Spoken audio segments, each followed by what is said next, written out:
Assalamualaikum warahmatullahi wabarakatuh. Yang terhormat Ibu Dr. Herlawati SSI, MMM.Com, selaku dosen pengampu dengan mata kuliah Kecerdasan Buatan, Fakultas Ilmu Komputer, Prodi Informatika, Universitas Bhayangkara Jakarta Raya. Izinkan saya memperkenalkan diri. Nama saya Muhammad Halum Sifani dengan nomor NPM 2022 107 15120. Di video ini saya akan mempresentasikan hasil materi saya yang berjudul Natural Language Processing. Pertama-tama saya akan membahas apa itu NLP. NLP atau Natural Language Processing adalah subbidang ilmu komputer dan kecerdasan buatan atau AI yang menggunakan machine learning untuk berfokus pada interaksi antara komputer dan bahasa manusia.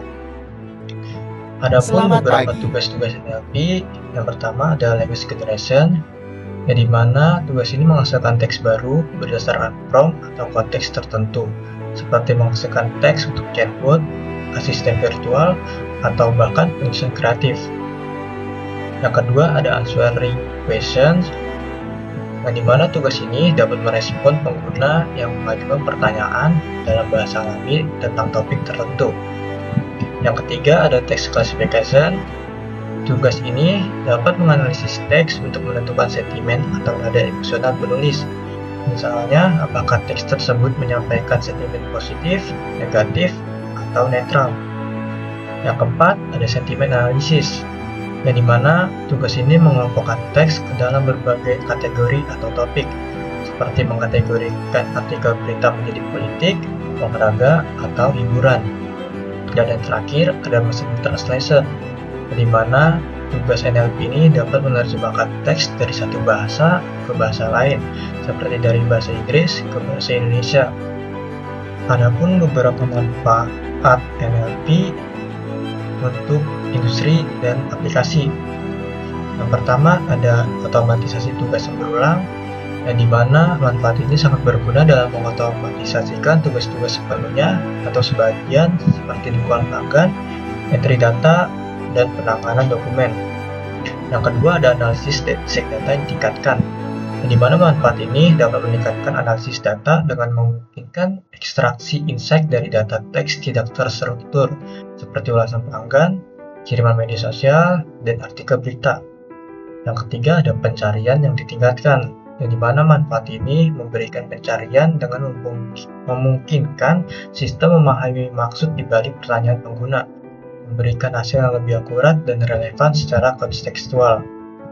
Dan yang terakhir ada pembuatan konten. Manfaat ini mendukung model bahasa canggih untuk membuat teks seperti manusia untuk berbagai keperluan. Model yang telah dilatih sebelumnya seperti GPT-4. Selanjutnya ada bagaimana sih NLP ini diproses oleh mesin. Ada beberapa pemrosesan. Yang pertama ada pemrosesan teks, yang dimana NLP ini akan menyiapkan teks mentah untuk dianalisis dan mengubahnya menjadi format yang lebih mudah dipahami oleh mesin.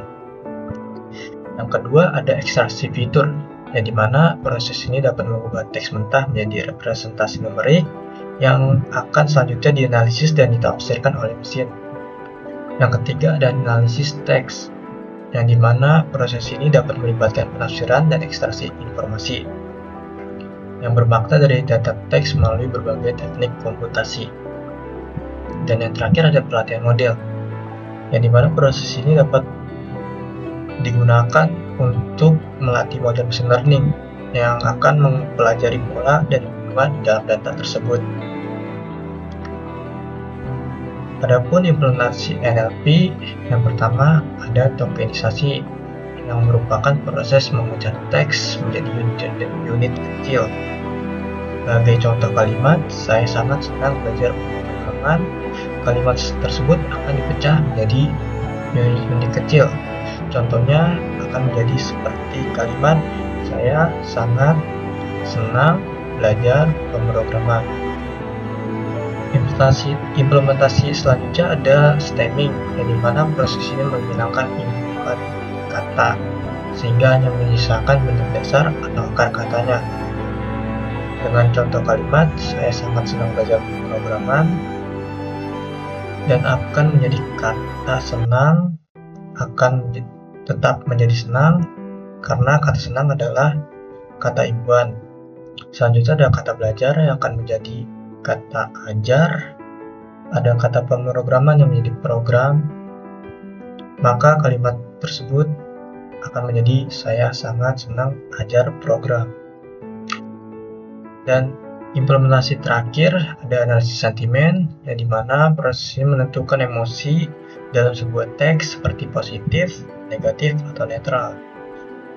Dengan contoh sentimen positif, dengan kalimat saya sangat senang belajar pemrograman.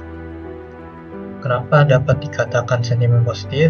Karena ada kata senang, yang dimana kata senang merupakan sentimen emosi dari positif. Yang kedua ada sentimen negatif, dengan kalimat saya sangat kecewa belajar pemrograman. Dapat dikatakan sentimen negatif karena ada kata kecewa yang merupakan emosi dari negatif. Dan yang terakhir ada kata netral, yang dimana kalimatnya berupa saya belajar pemrograman. Dapat dikategorikan sentimen netral karena tidak berhubungan dengan sentimen positif atau negatif, atau bisa dibilang tidak ada kata dari emosi positif atau negatif. Mungkin itu saja hasil prestasi saya. Mohon maaf bila ada kekurangan kata dalam prestasi ini. Wabillahi taufiq wal hidayah. Wassalamualaikum warahmatullahi wabarakatuh.